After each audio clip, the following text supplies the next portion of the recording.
says ride-sharing juggernaut Uber has received proposals from several big banks which value the company at a whopping $120 billion in an IPO which could take place as early as next year. Uber has suspended all road testing of its self-driving cars after one of the SUVs hit and killed a woman in Tempe. It is the first death involving a fully autonomous test vehicle. That collision happened overnight on Mill Avenue just south of Curry, and federal investigators, they have been sent to the scene to look into what happened here. Fox 10's Linda Williams is live now with the latest. Linda. Mark's Uber sending its condolences very early this morning to the friends and family of that victim. 49-year-old Elaine Herzberg was hit and killed.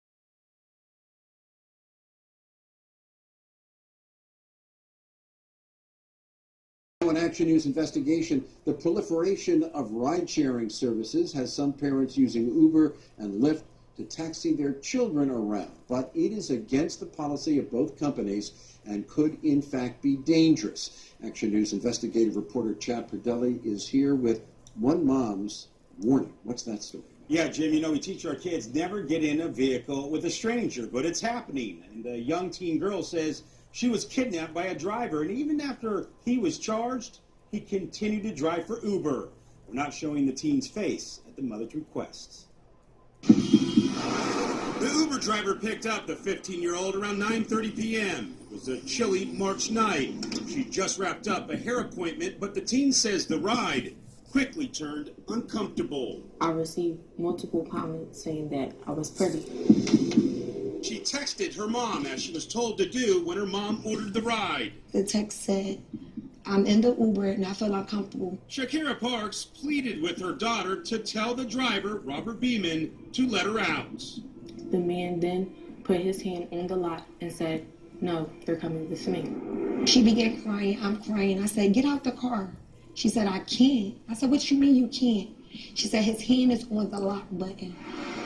I just kept screaming, kicking on the door, "Please, please let me out, please, please." Didn't let me out. The alleged ordeal is a stark reminder of what can happen to your child when he or she jumps into an Uber with a stranger. Both Uber and Lyft have a policy where minors are not allowed to use their services without a parent. But some busy parents, like Parks, are using Uber and Lyft to schlep their kids to and from events. Action News said a 14-year-old signed up on the ride-sharing apps with parental permission. He used his recently acquired debit card, and within a half an hour, he was on the road as we monitored his travels. 3 times an Uber driver picked him up, no questions asked. A Lyft driver did the same. I still blame myself, like, had I would have just left school and went to go get her myself, this wouldn't have happened. Parks' daughter says she escaped her frightening Uber ride after Beeman became distracted by another car. He got frightened and somehow his hand got off the lock and I kicked the door open and I was able to get out of the car. Authorities charged Beeman with kidnapping and other related charges in May, yet according to these reviews, he continued to drive for 5 months. Parks says she repeatedly called Uber to complain. The 59-year-old was still on the road. Uber told me that they could not release no information to me because it wasn't in my business. Uber released a statement that reads in part, "What's been described as extremely troubling, and upon learning of it, we immediately removed the driver's access to the app. We will continue to cooperate with law enforcement." Uber went on to say drivers can request that a passenger provide a driver's license or ID card. If a rider is underage, they shouldn't be allowed to ride. And Beeman has pleaded not. Developing tonight, a former Uber driver is accused of sexually assaulting a woman in his car on the campus of American University.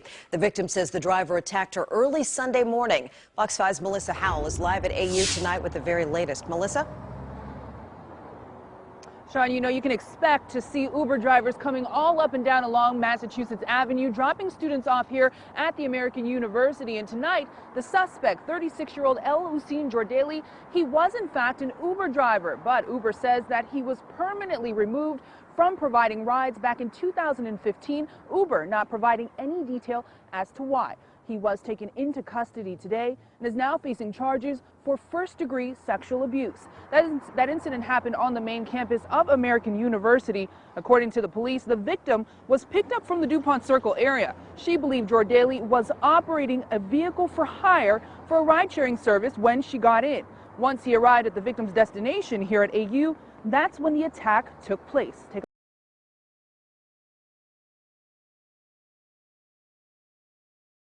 Mario, police are afraid that this guy may have had more victims out there, and they want to get in touch with those victims. Good morning.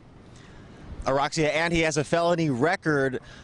Police are saying that this is raising more questions about how Uber screens its drivers. And yes, like you said, there may be more victims out there. Police also want anyone who's been victimized to come forward. Take a look. LAPD detectives releasing this booking photo of Alaric Spence, the 46-year-old, behind bars this morning, being held on $1 million bail after allegedly sexually assaulting one of his passengers in the early morning hours last Friday. He picked up the 24-year-old woman in his silver Nissan Sentra in downtown Los Angeles. Detectives say she had been drinking and passed out in the back seat during the ride. That's when he went off route and took her to a motel in North Hollywood. Police say surveillance video actually shows Spence carrying the unconscious woman into the motel room before she says he raped her.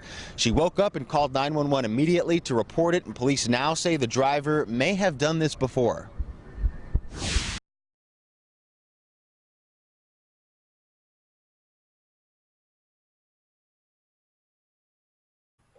Our caller's an Uber driver stating he just shot a passenger. The early morning shooting shut down Denver's I-25 for hours. Inside this car, police say 29-year-old Michael Hancock, an Uber driver, shot and killed a man who appeared to be his passenger. We're on top of two breaking news stories tonight. Up first, two people shot and killed in the backseat of an Uber or a Lyft. Good evening, I'm Leslie Foster. This happened on Martin Luther King Jr. Boulevard, not too far from Ballou High. And here's what detectives are telling us tonight. The two were passengers in a ride-sharing car. They were in the backseat. Someone pulled up next to them, pulled the trigger. The driver wasn't hurt. Police do have a lead on two suspects, but they haven't found them yet.